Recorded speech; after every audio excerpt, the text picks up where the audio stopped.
Senel Ndouimana est arrivé à la maison de justice de Bujumbura à 10h10 ce matin, accompagné de sa secrétaire et du commandant du camp militaire de Kayanza, les témoins à décharge de Senel Ndouimana.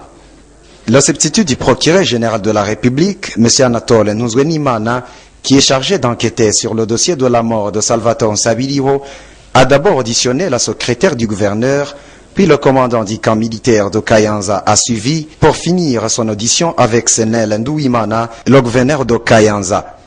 Ils ne sont rentrés qu'après 8 heures d'audition, c'est-à-dire à 18 heures. On ignore encore l'issue de l'audition, c'est-à-dire qu'on ne sait pas si l'affaire a été classée sans suite, car aucune date de remise n'a été annoncée. Au sorti du bureau du substitut du procureur général cependant,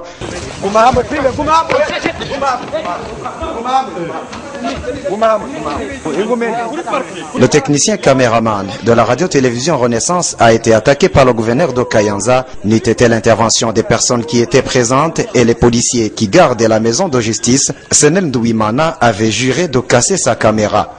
Sachez pour rappel que 3 policiers ont été arrêtés et emprisonnés dans l'affaire Salvatore Nsabilio. Ils sont accusés de l'avoir battu. Senel Ndouimana, tant qu'à lui, était à sa 2e audition. La première a eu lieu le 12 novembre dernier à Kayanza.